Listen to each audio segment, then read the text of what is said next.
Você tem que voltar a correr, porque o que você fez não é qualquer um que faz, meu. Eu fui meio doida ali também. Não, você fez porque você conseguiu fazer, cara. É um achievement, cara. Eu amei aquilo. Estamos de volta com a nossa série que mostra pra você o real dia a dia de pessoas que inspiram e às vezes a gente tem a concepção totalmente diferente do que elas fazem.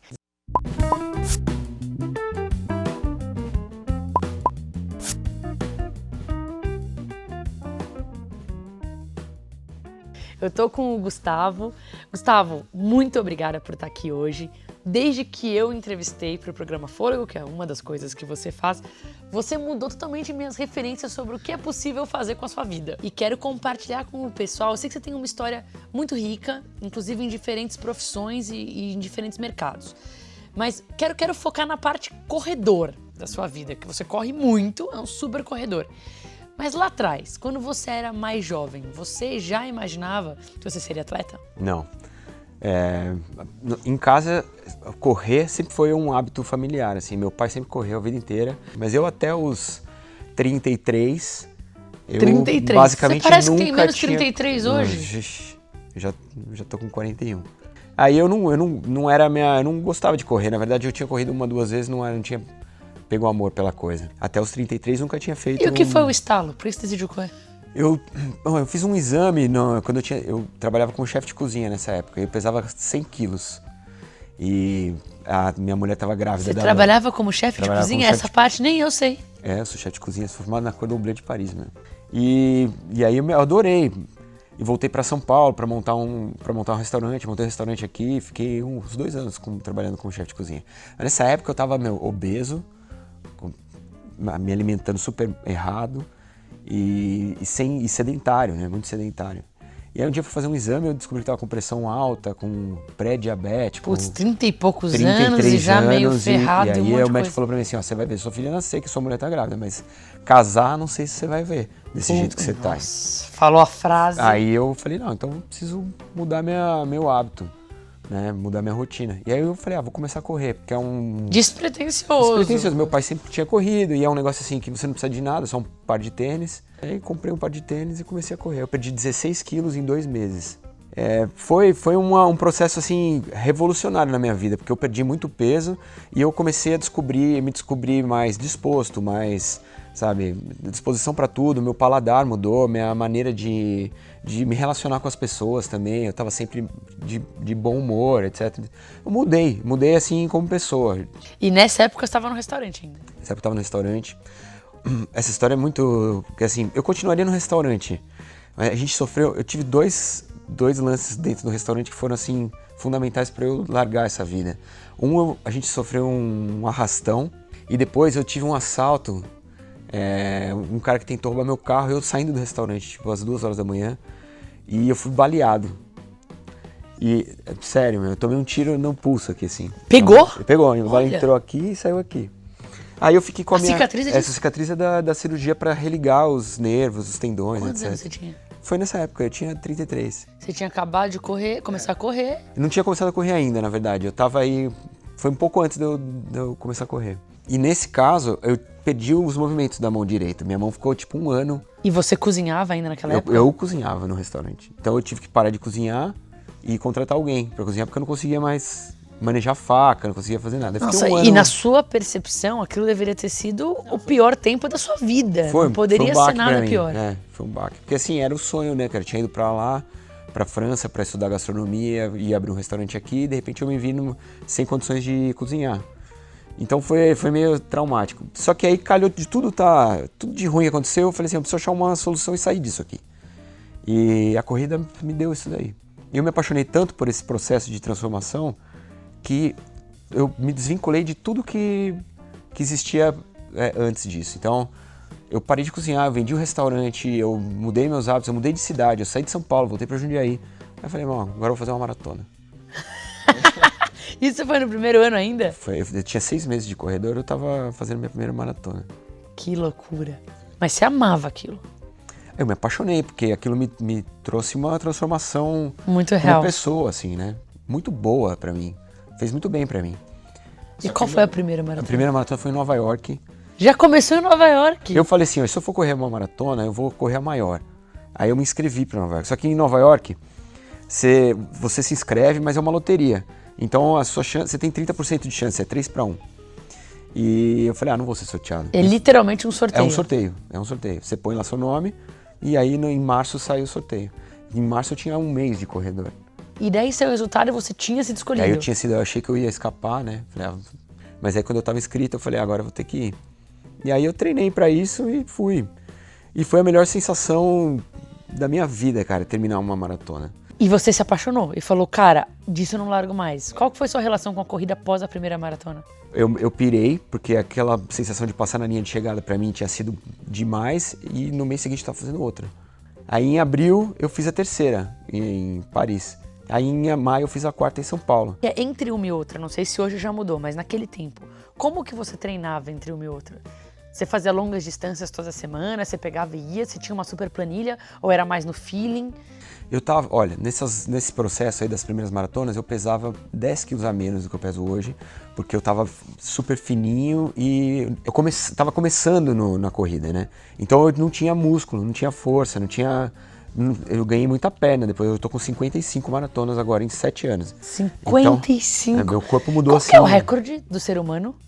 Não existe isso. Não sei quem tem mais. Não, você deveria até buscar, porque vai que você mas tá lá no Brasil Guinness. tem a Denise Amaral, ela tem 122, acho, maratonas. Tem tanta maratona que em Nova York acho que ela já fez 25 vezes. E em Nova York, depois que você faz 20, todo ano o pessoal te convida antes de abrir o sorteio. Que legal. Então ela recebe uma carta de convite para Nova York todo ano, na casa dela. Eu acho que no Brasil só ela. Que legal. Mas bom, 55? 55. Em 7 anos? É. Mas então você estava comentando como que era o treino nesse primeiro ano. Meu treino era um treino de pessoa que está começando a correr, né? Que faz aqueles treinos de tiro, treino solto e o treino longo de fim de semana. Mas você tinha uma planilhinha lá e você era super piegas ou não? Super piegas, fazia minha planilha e no começo eu tinha o objetivo de fazer maratonas rápidas, porque eu tinha o objetivo de ir para Boston. Eu queria fazer meu qualifier para Bendita Boston. Boston, que todo mundo sonha, né? Então eu sempre segui, aí eu fiz dieta também, etc. Fazia tudo que um corredor aplicado fazia. Quando nasceu o fôlego, aí mudou tudo, porque eu já não poderia mais me dedicar para fazer 6 meses para fazer uma prova muito rápida, porque eu tinha prova todo fim de semana para cobrir. E o formato do fôlego, que é participar e mostrar como vídeo repórter a prova, eu correndo e mostrar a minha experiência de corrida, não me permite que eu simplesmente vá na prova e mostre de fora, eu tenho que correr. Mas o que você fez? Você levou? Qual eu levei uma que era? GoPro junto comigo. Eu falei, vou falar o que eu tô sentindo, como é que tá, o que é, pá. E aí isso aí mudou a maneira, porque as pessoas queriam correr a prova sem correr, né? Queriam viver a experiência de correr a prova pelo vídeo. E isso aí modificou totalmente, porque eu percebia que o retorno do programa de visibilidade era muito maior quando eu fazia esse formato. Eu comecei a planejar o fôlego. E ele existiu primeiro na TV e depois na internet. Eu tinha o produto na cabeça, eu falei assim, é isso que eu quero fazer, um programa sobre corrida de rua. Eu sabia que a corrida de rua era algo que estava crescendo no Brasil. Não existia nenhum canal sobre corrida de rua na internet, no Brasil. Eu falei assim, não, para eu colocar na internet, primeiro eu vou vender para a TV, porque eu tenho abertura na TV, sou jornalista. Fui na TV e falei assim, vocês querem ter um programa? O cara quer. E aí o fôlego foi para a TV. Aí eu fiquei 3 meses na TV e aí eu falei assim, não, eu preciso dar upload desse conteúdo na web. E aí mudou tudo, né? Porque a TV, a TV pro fôlego é uma ferramenta regional. Sim. Eu não estou em TV aberta, nacional. Mas na web eu falava com o Brasil inteiro, cara, e com Portugal, que é muito louco, né, cara? Eu vou para Portugal, tipo, tem um fã em Portugal. Você vai andando pelas ruas. É muito doido, cara. Em Portugal eu troco ideia com a galera, eu já dei palestra em Portugal, muito legal. Porque a internet, ela permite isso. Mas como que ficou sua relação com a corrida? Você cria cada vez desafios maiores, ou sabendo que toda semana tem que ter alguma coisa, você tá ok com alguma coisa mais diferente? Qual que é a sua piração? Porque eu tenho certeza que você começou isso pelo desafio também.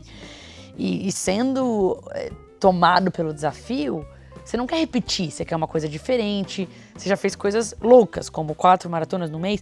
Como que você decide o que fazer? É um processo que envolve uma série de fatores, né? Decidir o calendário do ano do fôlego, porque... Muda o local, muda tudo? Exato, eu não posso repetir prova, porque não gera pouco interesse para alguém que já viu esse desafio outra vez. Tem o interesse dos patrocinadores do programa, que também para eles é interessante que eu esteja num lugar ou no outro, então isso interfere diretamente. E tem o que eu quero fazer. né? Que é o fundamental, porque se eu quero é porque vai ser legal, porque eu tô afim de fazer aquilo, então eu vou fazer com amor, né? Então os desafios, eu me propor a fazer provas mais longas, ou então de fazer 4 provas no intervalo de um mês. Qual foi a prova mais longa que você já fez? Eu fiz uma prova na Patagônia, que é no Estreito de Magalhães, que chama Ultrafjord. São 100 Ultrafjord. Ultrafjord. São 100 quilômetros. Essa prova ia em cima de um glaciar. Nossa. Então você tem que correr com crampon. Mas é corrida de aventura? Corrida de aventura, demorei 17 horas pra terminar essa daí. Um cara morreu nessa prova de hipotermia. Não é assim Não é uma brincadeira. Não é uma brincadeira. É legal assim se desafiar pra chegar no seu limite. É bacana pra caramba como atleta, como ser humano, você sempre tá buscando quebrar o teu limite, melhorar a tua relação com os limites, mas você tem que ser muito consciente e saber onde você está se metendo. Então, é uma responsabilidade que eu tenho com o viewer também, porque eu mostrar esse desafio, não é qualquer pessoa que vai lá e vai conseguir chegar e fazer, entendeu? Teve alguma prova que você falou, cara, eu não vou sobreviver isso daqui? Não vou sobreviver não, mas essa prova me fez mudar muito minha cabeça em relação a me expor A eu tenho 3 desafios, filhos, né, sim. mesmo? Tipo, eu não posso correr esse risco, cara. Eu tenho que ir com segurança. Mas sempre quando eu vou para uma prova, eu me preparo muito bem. Assim, não me preparo fisicamente, porque eu vivo num processo, né? Como tem muita prova todo fim de semana. Mas eu me preparo assim, psicologicamente, e me preparo em questão de segurança mesmo. Sabe? Eu sei onde eu tô, por que eu tô, como que eu saio dali. Sabe? Tô sempre com um localizador, GPS. E sobre o que você pensa nessas 17 horas, por exemplo? Tudo. Você revê a vida toda? Você ri, você chora, você lembra de alguém que já morreu, você pensa nos seus filhos. Você nem sabe onde sua cabeça te leva, né? Você fica 3 horas nessa prova, eu fiquei 4 horas sem ver outro ser humano. 4 sozinho, horas tinha que sozinho achar o caminho sozinho. Na madrugada. 4 horas, assim, sem ver nada. Você sabe se tá no caminho certo? Existem uns reflexos que eles chamam, que são os pontos refletivos. Então eles vão deixando, você chega em um, você tem que procurar outro. Mas talvez não tenha mais ninguém antes e depois, e né, você se sente sozinho. 4 horas fiquei sem ver ninguém. Eu tenho uma passagem que é muito legal, assim. Quando eu fiz minha primeira ultramaratona na África do Sul, que são 90 km, a Comrades é a ultramaratona mais famosa do mundo. E aí eu pirei naquilo lá. E eu cheguei nos 50, cheguei nos 60, falei, agora eu tô aqui. Agora eu vou. Eu vou. E aí eu cheguei. Só que eu cheguei tão frágil, cheguei tão fragilizado, assim, fisicamente, que, aquilo mexeu muito com a minha emoção, sabe? Eu comecei a chorar, faltava 2 quilômetros, eu conseguia parar de chorar. E aí eu tinha conhecido um casal de portugueses na véspera, e ele estava fazendo a 10ª Conrads. Daquela mesma prova? 10ª Conrads. E a mulher estava na linha de chegada esperando ele chegar, e eu tinha passado por ele, né? Surpreendentemente, porque eu tava bem. E aí eu cheguei tão fora, assim, do meu equilíbrio emocional, e ela viu, cara, ela veio, assim, ela entrou no negócio, assim, pra me dar um abraço, né? Até hoje eu converso com os dois, né? Um casal, eles devem ter uns 60 anos, por aí. Que legal. E a gente criou se aproximou, porque tudo que eu precisava naquele momento era de um abraço. Alguém que fala assim, não, beleza, você conseguiu, não sei o que, eu tava sozinho, né? Então, nunca mais esqueci isso daí, a gente conversa até hoje. E esse lance de conhecer a história da prova é muito especial também, né? Que para algumas pessoas, aquele desafio é o desafio da vida. Tem um significado gigantesco passar por aquilo. O fôlego, ele tem uma característica, né, que eu também fiz faculdade de História. Você é jornalista e histórico. Fiz Historiador. Historiador. Fiz faculdade de História. Então eu procuro no programa contar sobre a história do lugar, aspectos culturais, sociais, da gastronomia, de tudo, né? Então eu aprendo sempre muito sobre a história daquilo que está acontecendo ali. Então essa prova que tem 90 anos de história, isso é uma coisa que, para mim é riquíssimo, né? E toda vez que eu vou correr uma maratona, eu procuro entender aquele evento desde quando ele começou, etc. E você foi com a câmera nessa também? Foi. Esse vídeo é muito punk. É o vídeo mais visto do Fôlego. Vou assistir isso aí. E como é seu dia a dia? Você é super suplementar. Como que é? Você dorme, dia a dia, como que você faz? Porque você continua na agência. Você tem projetos, você tem uma equipe, você tem 6 funcionários, estava me contando. Como que é seu dia a dia? Eu acordo super cedo, tipo 6 horas da manhã. levo meu filho na escola e vou treinar. Treino todo dia. Meu treinamento é treinamento de força. Eu não faço mais planilha de corrida. Você treina todos os dias? Todos os dias, mas é treino de fortalecimento e musculação.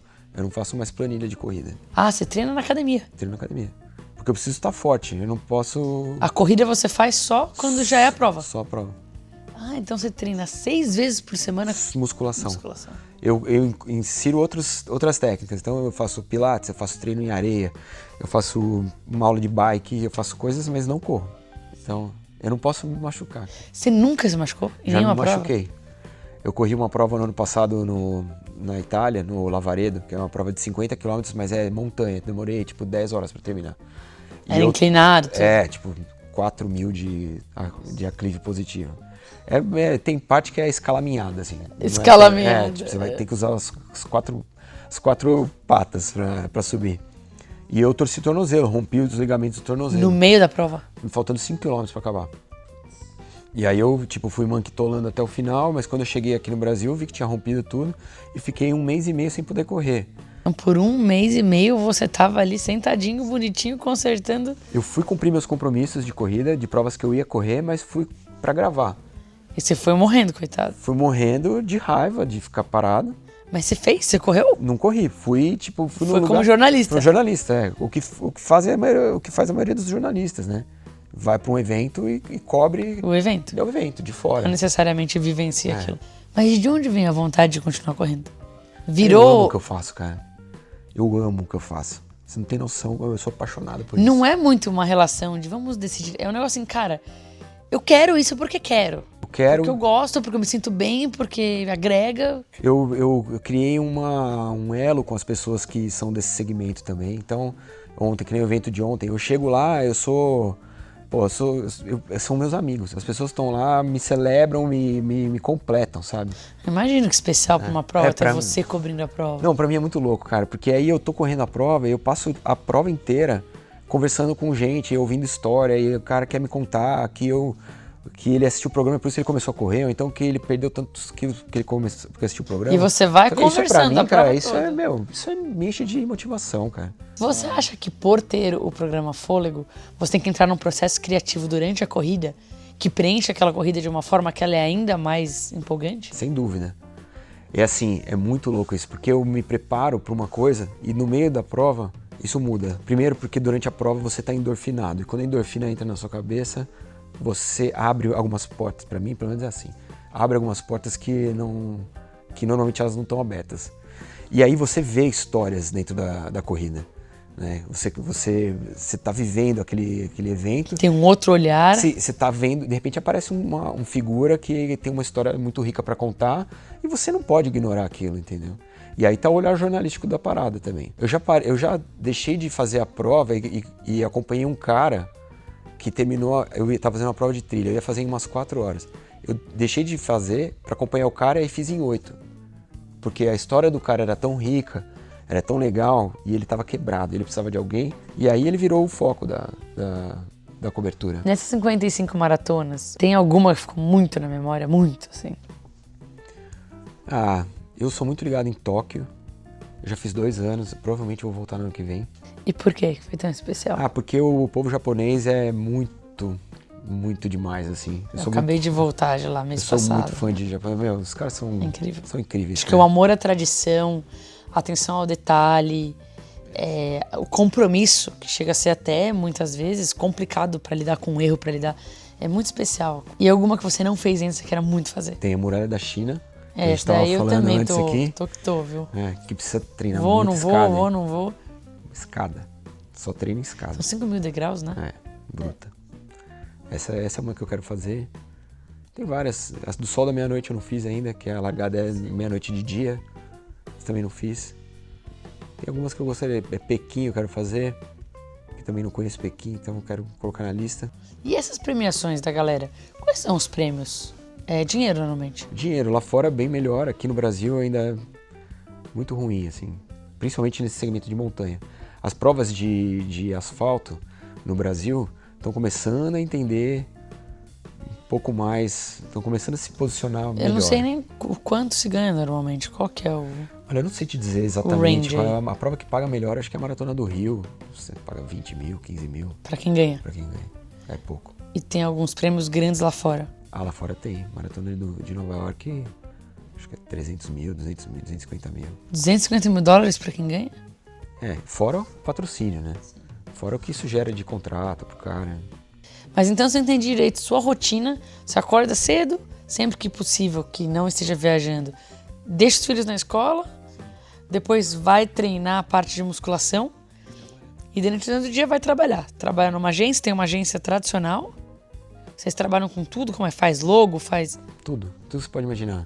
Mídias digitais, principalmente, é o que mais a gente Você tem trabalha diversos hoje. clientes? Tenho vários clientes de vários segmentos, que não tem nada a ver com corrida, outros sim tem a ver com corrida. E é isso. E dentro da agência existe um braço da agência que é uma espécie de produtora que produz o fôlego. E que é cada vez maior do que essa relação, a agência era assim e a produtora era pequenininha. De repente... Isso estava fazendo assim. Né? Quanto mais o fôlego cresce, mais eu tenho que dar atenção pro fôlego e menos eu dou atenção pra agência. Fantástico. Um dia eu ainda quero correr uma prova com... Bom, hoje em dia, que eu tô meio destreinada aí, já tenho que escolher uma meia maratona aí pra gente correr. Gostaria muito de correr uma prova ao seu lado, assim. Não só para eu estar ao seu lado, mas para eu poder observar a sua relação com todas as outras pessoas da prova. Deve ser muito bacana mesmo. Muito legal. É super gratificante, assim. Pra mim é minha alegria. Eu, curto muito. E correr com você vai ser um prazer, quando você quiser. Quero só ver o só quanto eu vou aprender. E quais são os seus canais, então? Se as pessoas quiserem conhecer mais o seu trabalho... O site é o programafolego.com.br, né? No portal ali tem todo o conteúdo digital, então tem tudo que a gente posta no YouTube, e também os horários na TV, os canais que passam na TV. E Facebook/Programa Fôlego. E no Instagram eu sou @RunGustavoRun. Muito bom o nome. @RunGustavoRun. Run Lola Run. Eu lembro quando pois eu assisti esse filme, eu era novinha, adorei. Muito bom. Gustavo, de verdade, você é uma das pessoas que mais, assim, me piraram. Porque logo depois que eu fiz os 78 km da Disney, recebi um e-mail do Gustavo, veio ele, a equipe dele, e me entrevistaram. E ele quietinho, né? Ele não falou nada dele. Ele só me entrevistou. E eu, né, orgulhosa dos meus 78 km da Disney e tal. E eu falei, mas e você, né? Daí eu comecei a perguntar. Mês passado, alguns meses atrás, aí eu corri 4 maratonas. Falei, não, pera. Porque eu já tava nessa, acho que eu queria fazer um monte, só que no final eu não fiz. E minha treinadora falava, Bel, você vai morrer ainda um dia, porque essa mania de você querer fazer muito mais do que pode. E eu fiquei pasma, eu fiquei realmente inspirada e sou realmente uma fã da maneira como você se dedica a essas coisas. Ainda mais sendo, isso virou trabalho também, mas você tem 2 trabalhos, né? É muito louco pensar que você tem a organização, coragem e compromisso para continuar fazendo tudo no mundo da corrida, ainda tendo uma agência, né? As pessoas chutam balde, as pessoas não têm esse compromisso. Muito bacana e obrigada por ter vindo aqui e por ter inspirado a gente com a sua história. Obrigado, Bel, eu te agradeço. Você tem que voltar a correr, porque o que você fez não é qualquer um que faz, meu. Eu fui meio doida ali também. Não, você fez porque você conseguiu fazer, cara. É um achievement, cara. Eu amei aquilo, eu realmente amei. E você não pode jogar fora, não. Você tem um DNA ali de corredor que você tem que investir nele. Quem sabe daqui uns 35 anos eu tenho 55 maratonas pra... Tendo algumas com qualidade, curtindo e terminando com um sorriso no rosto. Sim, já tá valendo, isso é o mais né? importante. Muito bom. Mas de verdade, uma meia maratoninha que eu acho que eu aguento fazer. Eu adoraria fazer num dia que você tem uma prova mais simples e eu vou lá só observando como o Gustavo faz as coisas. Vai ser um prazer pra mim. Brigadão, viu? Valeu, Bel. Obrigado.